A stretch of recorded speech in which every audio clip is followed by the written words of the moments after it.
The humid air of the Sepang International Circuit usually vibrates with the collective roar of 24 MotoGP prototypes, but today the grandstands are hauntingly silent. In the far corner of the pit lane inside the Pramac racing garage, the atmosphere is heavy with a different kind of intensity. While the established titans of the sport, men like Marc Marquez and Pecco Bagnaia, are miles away, barred from the track by strict testing regulations, all eyes are fixed on a single garage door. Inside, a revolution is being prepared. For the first time in the modern era, Yamaha has abandoned its soul, discarding the legendary inline-4 engine architecture in favor of a brutal, unproven 1000cc V4 prototype. And the man chosen to tame this mechanical beast isn't a seasoned MotoGP veteran. He is a defector from the world of production bikes, a rider who has built a career on defying physics and breaking the spirits of his rivals. No one inside the paddock expected what would unfold next. This wasn't just a test session. It was a high-stakes interrogation of a rider's talent and a manufacturer's survival. The shakedown in Malaysia was supposed to be a quiet gathering of test riders, but it quickly transformed into the most scrutinized debut in racing history. The weight of an entire Japanese factory's future was now resting on the shoulders of one man, and the twist that followed would change the 2026 championship narrative entirely. The transition from the 2025 season to 2026 wasn't just a change in the calendar for Yamaha, it was a desperate admission of defeat. For years, the M1 had been the sweetheart of the grid, smooth, agile, but ultimately underpowered against the V4 powered dominance of Ducati. To stay alive, Yamaha had to cut out its heart and replace it. The new V4 engine represented a terrifying unknown. It changed the bike's center of gravity, its delivery of torque, and most importantly, its physical demands on the rider. As the mechanics stripped back the carbon fiber fairings on the morning of January 29th, the tension in the garage was palpable. This wasn't the bike Toprak had ridden in his brief, underwhelming tests years prior. This was a monster designed to fight fire with fire. According to insiders, the first firing of the engine sent a shockwave through the pit lane. The sound was different, grittier, more aggressive. But behind that calm expression Toprak wore as he donned his helmet, pressure was building fast. He wasn't just learning a new bike, he was the primary data source for an engineering shift that cost millions of dollars. If he couldn't find the feeling in the front end, if the V4 was too violent for his surgical riding style, the project would be labeled a disaster before the first race in Qatar. Yet, the real turning point happened away from the cameras, in a quiet meeting between the engineers and the rider, where the true complexity of the V4 began to surface. In the world of MotoGP, management usually speaks in hushed tones of gradual progress and learning years. But Toprak Razgatlioglu does not have a typical manager. Kenan Sofuoglu, the multi-time supersport champion, is a man who thrives on psychological warfare. As Toprak prepared to swing his leg over the Pramac Yamaha, Kenan fired a shot across the bow of the entire MotoGP paddock. He didn't just suggest Toprak would be fast. He boldly claimed that by the time the official test concluded, his protege would be 90% ready. It was a staggering statement that left veteran crew chiefs shaking their heads. In a sport where a tenth of a second can take a year to find, claiming a rookie is nearly race-ready after 3 days of testing is almost heresy. Kenan didn't stop there, predicting a podium finish in Toprak's debut year, a feat that has become increasingly rare in the hyper-competitive era of aerodynamics and ride height devices. Within the garage, whispers began spreading about the weight of these expectations. Every time Toprak returned to the pits, the cameras weren't just looking at his lap times, they were looking for signs of cracks in the armor. The psychological strain was immense. Toprak was being marketed as a savior, a Marquez killer, and a technical pioneer all at once.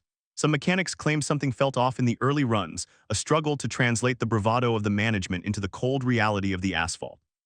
But what the paddock discovered next shocked everyone. While the engine was the heart of the story, the tires were the soul of the struggle. In World Superbike, Toprak was the undisputed king of the Pirelli front tire. He could stand the bike on its front wheel, braking deeper and harder than anyone in history, a style that earned him the nickname Toprak. But MotoGP is a different universe. The Michelin tires used in the Premier class are engineering masterpieces, but they are notoriously temperamental. They require a specific load and a delicate touch to prevent the front end from tucking. For a rider who relies on brute force under braking, the Michelin front tire isn't a tool, it's a trap. During the 3 days of the shakedown, reports suggested that Toprak was exploring the very limits of this relationship. He wasn't just fighting his rivals. He was fighting the muscle memory that had been programmed into his brain over a decade of championship-winning racing. Technical analysts noticed he was having to completely reinvent his entry into the Sepang circuit's famous Turn 15. Every time he tried to apply his signature braking pressure, the bike's electronics and the tire carcass reacted in ways he hadn't anticipated. It was a physical and mental battle that saw him return to the garage drenched in sweat and deep in conversation with his crew chief. However, the twist that followed would change the championship narrative entirely. Toprak Razgatlioglu did not come to MotoGP to collect a paycheck or finish in the points. He came for one man, Marc Marquez. For years, fans have debated who the best rider in the world truly is, and Toprak has never hidden his desire to settle that debate on the track. In his press presentations with Paulo Campanotti's team, the Turkish rider was refreshingly, perhaps dangerously, honest. "Superbikes are history," he told the gathered media. His focus was singular. He spoke of Marquez not just as a rival, but as a legend he intended to dismantle. This ambition created a fascinating tension within the Yamaha camp.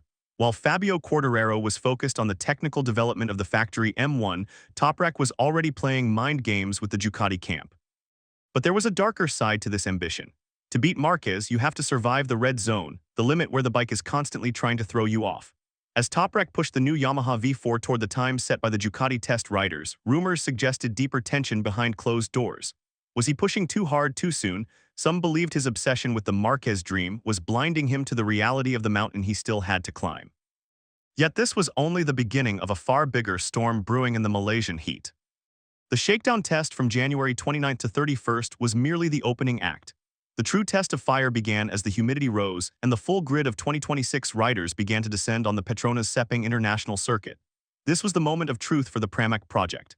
Paulo Campanotti, the charismatic boss of Pramac, had even placed a daring bet, claiming Toprak would find the podium before certain veterans on the grid. As the official test dates approached, the technical disputes over Yamaha's aero package began to surface. The V4 required a completely different aerodynamic profile to keep the front wheel on the ground, leading to heated debates between the Japanese engineers and the Italian team staff.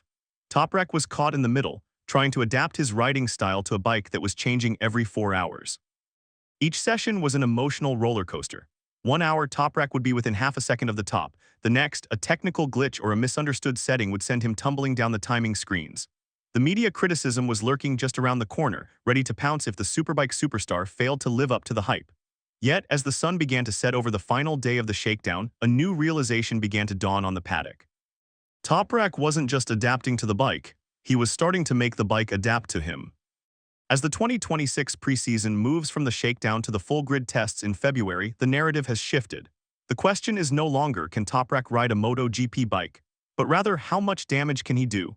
The initial data gathered in Malaysia has provided a preliminary estimate of his potential, and it is higher than many skeptics feared. The journey from the stopwreck of the superbike world to the V4 pioneer of MotoGP is far from over. There are still tires to understand, electronics to master, and the looming presence of Marc Marquez to confront. But as Toprak himself stated, superbikes are now history. A new page has been written in the Malaysian heat, and the ink is still wet. The paddock is no longer silent. The whispers have turned into a dull roar of anticipation. The 2026 season-defining mistakes have yet to be made, and the shock victories are still months away. But one thing is certain, the man from Turkey has entered the lion's den, and he isn't planning on leaving without a trophy. What happened during those final hours at Sepang left even his closest team members stunned. And as the teams pack their crates for the next test in Bararam, the entire MotoGP world is left with one haunting realization. The storm hasn't passed, it's just getting started.